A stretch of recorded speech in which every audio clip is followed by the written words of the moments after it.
Okay, we're back. Video number 4. And in this video, we're going to wait for everybody to get on for just a second. So if you're watching this on the rewind, just scrub ahead for about 30 seconds to a minute.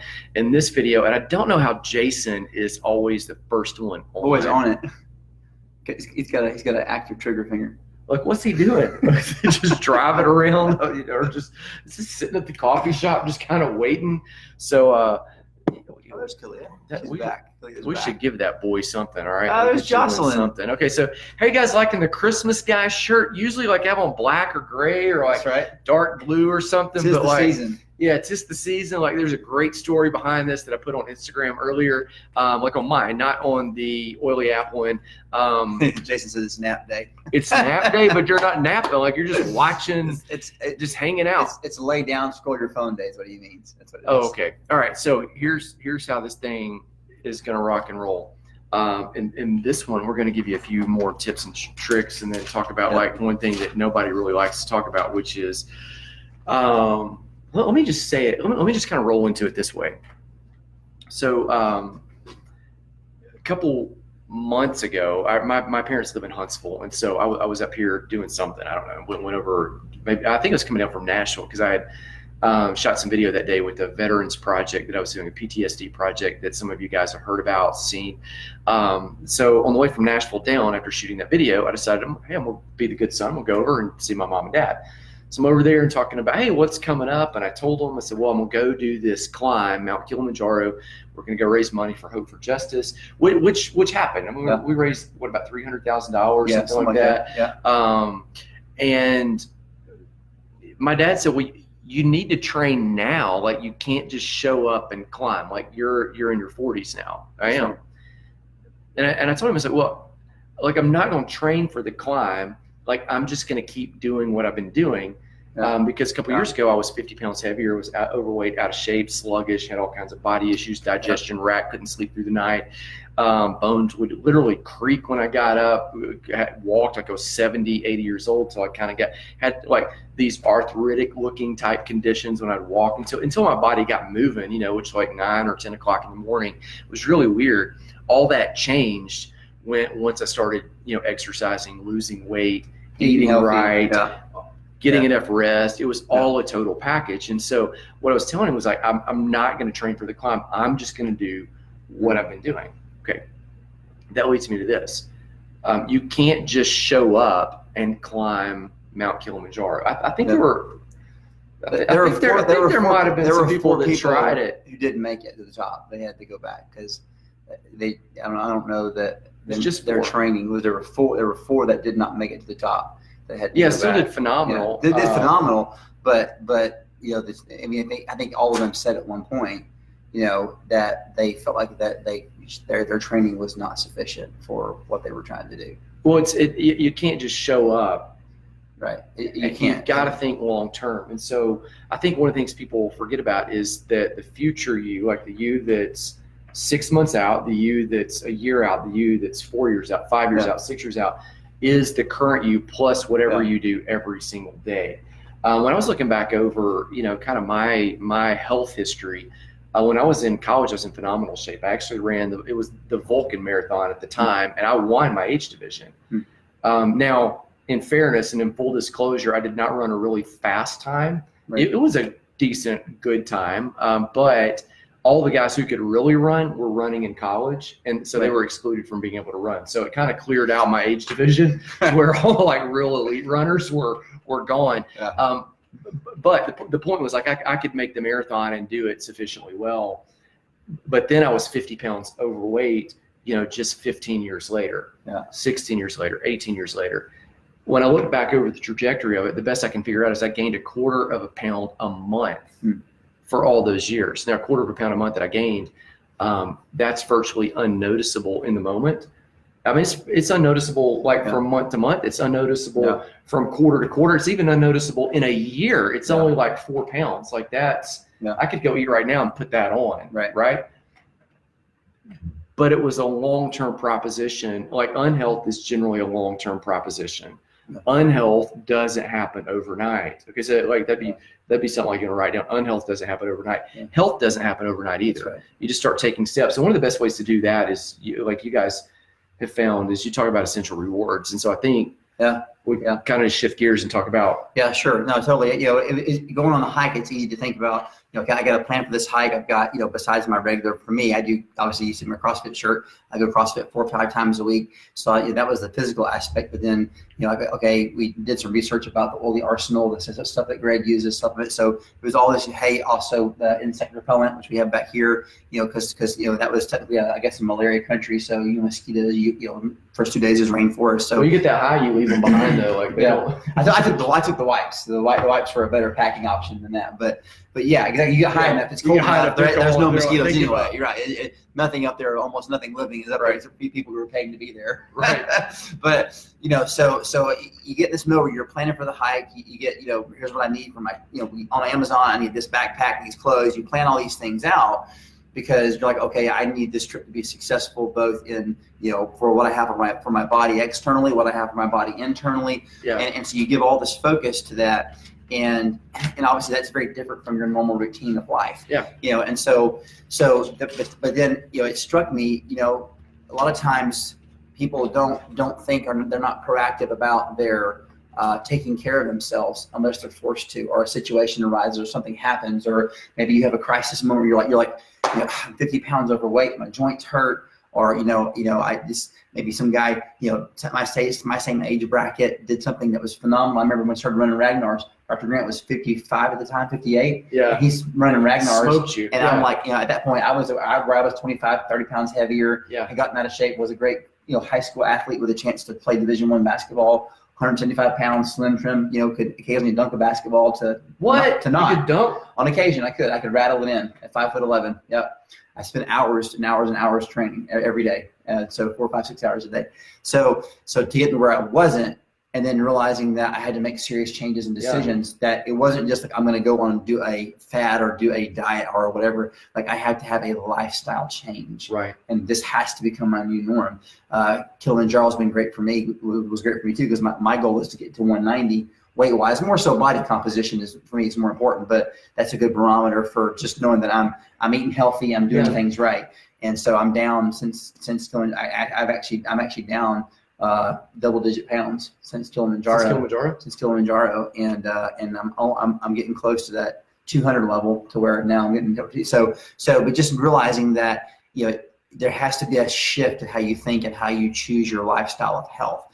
And so while on the one hand the Kilimanjaro trip accentuates maybe some of your areas of strengths or weaknesses, it was a reminder to me that we can't treat our health like we address it once a crisis happens, or we address it once an opportunity happens. Now those can be a blessing in disguise to be a wake-up call, as long as you then make the change and say, hey, I need a lifestyle change. And that's where the beauty of essential rewards comes in, because it's not just that you would talk about dish and switch or transfer buying, right? Those things you can replace and you can make it budget friendly. But the first point that we focus on teaching our team and encouraging people, when I have conversations with people at coffee shop or whatever, is you've got to you got to retrain yourself about how you think about your health and your body. It's not an optional thing. Right. Like you get one body. You can't you don't get a second body this side of heaven, and you don't get like time you can't replace. So you don't get more of it. And so what you have to do is shift your mindset to understand that healthy lifestyle, healthy living is not just a here, there, whatever. It's a complete shift of lifestyle, where all the stuff you bring into your home, the products you use, the stuff that you use on a daily basis that you're touching, like you talked about, the skin's the biggest organ. Yeah. All the stuff that you're touching and seeing and doing is stuff that's good for you, both externally and internally. And that's why, to us, essential rewards is so important, because that's how you're not only going to maximize the financial benefit of getting the points and getting discounts and putting all that together, replacement buying, moving certain things out of your home, out of your budget, bringing great replacements in that can even be like thieves cleaner, multifunctional tools. But you're seeing that it's important that you protect your family, you protect your children physically from somebody who might want to harm them or whatever. Right. But it's also that protection that we're about to have our 4th child, and you have children, these little babies, they're completely dependent on you for what you're providing for them. whether it's eating, cleaning their bodies, resting, all those things, the environment of love and care. And so just as much as we're responsible for us as adults, we're responsible for our children and for what we bring and give to them. So we've got to take seriously the responsibility that it's a lifestyle change that impacts not just us, but our children and our children's children for generations. Yeah. So for us, that's the first.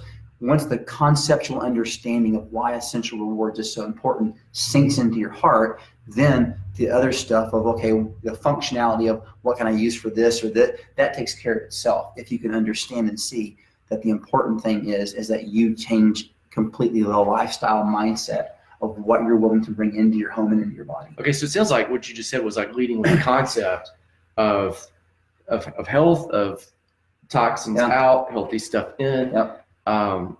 Which we've talked about in other videos, about health breaking down to toxins and deficiencies. Yep. So getting the healthy stuff and shoring up the deficiencies, toxins, removing them. And then getting to what products will do that. That's right. Or what products am I using that are causing the issue? Yep. Where so often, like I think it's easy just to lead with products. Oh, you need this, you need that, you need that, right. you need that, you need that. And people don't really have it, in their head or in their heart, why they need, like it's a more fundamental foundational issue that you're saying is like getting to the idea that like the foundation is I'm going to make healthy lifestyle, long-term choices. You have to work through which you're looking at the decisions you're making for you and your family. Yep. From a convenience oriented to a health oriented. And once you do that, then you will find ways to make, just like the hack, right? Yeah. You'll find ways to make health convenient because you're that passionate about finding a way to take the non-negotiable and make it fit into your family schedule. Yeah.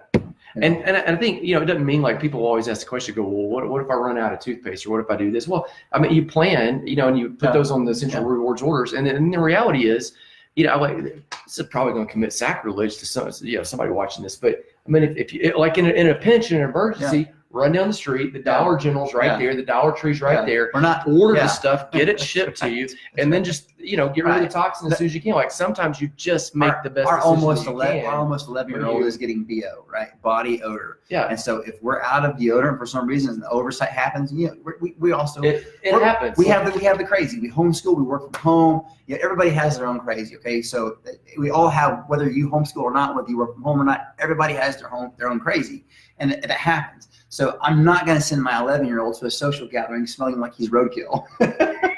So if we have to, in a pinch, make an emergency exit to Dollar General, then we look for the non-aluminum whatever, right? Yeah, you make the best decision you can. We're not going to insert him into a situation where all of a sudden he is literally a stumbling block. It's like pig pen. I was trying to think, what's the Charlie Brown that does it? Well, you make the best, and it's occasionally, I generally eat healthy, but occasionally, like last night, it's like, I'm trying the dessert, right? Okay, right. So sometimes you have to stop at McDonald's. But that's the beauty of, if you have a healthy lifestyle. When Thanksgiving comes, Christmas comes, Grandma brings out her famous pecan pie. You can have a piece, because it's like I'd say, like, for us, Sunday's a big deal. Family, church services, multiple meals with family gatherings, and my theory is if I am following what is good for me Monday through Saturday, I can have Sunday can be a fun day. A little bit, and it's not gonna blow me off my course, my goals at all. Well, that's just straight Bible. Sunday fun day. It's right. It is. It's Sunday fun day. Sunday fun day, rest day, great food, family fellowship. Made for man. Yeah, that's right. And because no woman. That's right. And so you don't want to like be the oddball out on the day and be like, oh, actually, I've seen people be so enslaved to certain things that they never can take part in family functions and meals and things. That's not what we're saying. But if you, on that Monday to Saturday, as it were, if you maintain that health and that focus, then, Sunday is a fun day. Yeah. All right. So let's sign off. Thank you so much for joining us. Let us give away the last two oils. We'll post this and just in the order that we've kind of gone through. So the next winner from, again, tagging and sharing off of Instagram is Amanda Jackson. I'll put the Instagram handle up here and we'll cross post. So it's how do you say that? Avant Reese. Aventrice. Or Aventrice or Avant Reese. Yeah, Aventrice 3. The number 3. But it's Amanda Jackson. Yeah. Off Instagram. Okay, and then off of Facebook, You can take a shot at that one. We'll post all I'm going to these. guess Carolyn Pavlik. Pavlik. Here we go. Pavlik. Yeah. So Pavlik. Pavlik, Tomato. Pavlik. Tomato. Pavlova is good. Okay, and earlier we gave away the Golden Touch kit. We sent an email to Bethany Ray Brown at Gmail. She had logged into the Oily app. That's our app that you get on iOS or an Android from the smartphone. She had logged in. We give away something there every month, once a month. So just kind of. She logged in, put her email in settings, and opened up the monthly giveaway page. It said, "Boom, you're registered for the chance to win this gift." And for November, it was the Golden Touch kit. So how about that, guys? Why is Jason Cowden telling you congratulations? Oh, probably because of the baby.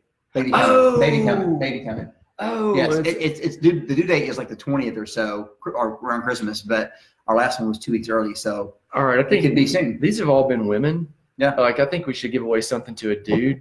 So where's the Freedom Oil? Jason's still like on there like. Now, did we give away the Freedom? Oh no, we did. That's right. No, we gave away the Sacred Mountain. Yeah. How about Jason? Okay, Jason. Yeah. So we're gonna write you down right there. We're gonna send the Freedom your way. There you go. So in the next post, we're gonna come back and I'm gonna list all these, and then what you've got to do is like we give you 24 hours.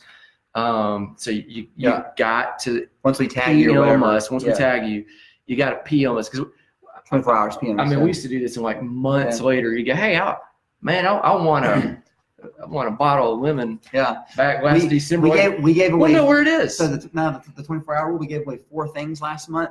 Only 2 of the people actually emailed us back or responded. Oh, this is the best story in the world. One lady got her 1 thing. The other lady got 3 things because we you know what? They didn't respond. You still got to give it away. You get the rest of the stuff. So, hey, if you happen to know that you win and one of your friends won, maybe you want to discourage them from replying so you can get their stuff too. I don't know. Okay, that's it. Thanks so much for joining us. We'll be back next month also with the class with Dr. Jim Bob. This month we'll put this in Oily App Plus. And I think we've got his blood sugar class. I think it's ready. I've got it. It's ready to rock. So just got to go through and make sure we got all the graphics and everything with it. That's it. You guys have an amazing. What day is today? Today is Wednesday. It's Wednesday, hump day. We'll see you guys again very soon. See you guys. Thanks.